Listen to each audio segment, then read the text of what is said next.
Some people will write a 3-paragraph message without hesitating once. Full sentences.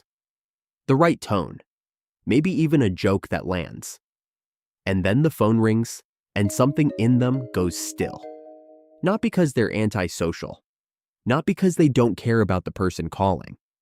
Often it's someone they love, someone they genuinely want to talk to, if talking to them didn't feel like this. You've probably done the thing where a call goes to voicemail, and within 30 seconds you're typing, "Sorry, missed this, what's up?" Not because you're avoiding the person, because you're avoiding the format. It's not the conversation, it's the format. Picture this, the phone is ringing, you haven't answered yet.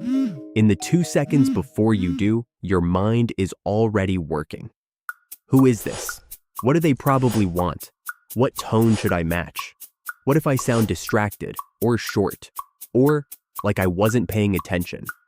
None of this is dramatic. It happens fast, almost underneath your own awareness. But it happens every single time, before a single word has been spoken. This is close to what researchers describe as the working memory cost of real-time talk. A phone call asks you to listen, interpret tone, predict where the other person is going, and produce a reply, all happening at once, with no pause button. There's no backspace, no moment to rewrite a sentence that came out wrong. Whatever you say is already said. Texting isn't a weaker form of connection. It's a different demand on the same mind. When you write something, you can see it before anyone else does. You can delete a sentence that sounded too sharp or too cold or just not quite right, and try again. A phone call doesn't give you that room.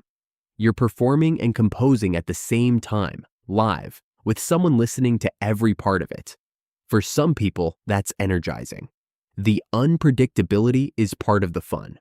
For others, especially people who already think carefully before they speak, or who feel things intensely, or whose minds are processing a lot even in a quiet room, that same unpredictability is exhausting before the call has even started, and here's where it quietly costs you.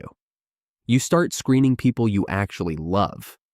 Not because the relationship changed, because the format asks something of you that feels disproportionate to a 5-minute conversation. You let it ring out, and then you feel a small specific guilt, the kind that doesn't go away just because you texted back an hour later. There's a difference between not wanting to talk to someone and not wanting to perform a conversation in real time. Those get confused constantly, including by the person avoiding the call. Researchers Kumar and Epley ran a study on exactly this gap between expectation and reality. People predicted a phone call with someone they cared about would feel awkward and chose to communicate through text instead. But when they were assigned to actually make the call, something different happened. They ended up feeling more connected than they expected to, every time, even though they had been certain beforehand that the call would be the harder option. The dread is real, it's just not a reliable prediction.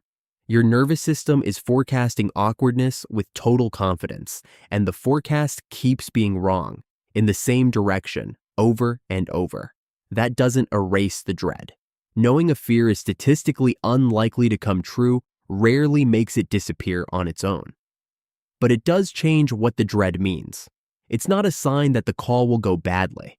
It's a sign that your mind is asking for more preparation than a ringing phone usually gives you. The world doesn't make much space for this.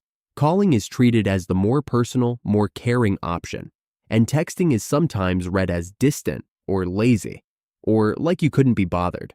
Almost no one asks what it costs certain minds to pick up the phone, or why the same person who writes thoughtful, warm messages might go quiet the second a voice is required in real time instead of words on a screen. You're allowed to let a call go to voicemail without that meaning you don't care. You're allowed to say, "Can I call you back in 10 minutes?" and use those minutes to actually settle, instead of forcing yourself to sound composed before you are. You're allowed to prefer the format that lets you think, without treating that preference as a flaw you need to fix before anyone notices. It was never that you don't like people. It's that your mind asks for time to think, and a ringing phone doesn't give you any. What looks like avoidance from the outside is often just a mind trying to get a few seconds it was never going to be given. Maybe you don't need to become a person who loves the phone. Maybe you just needed someone to tell you the dread was never proof of anything.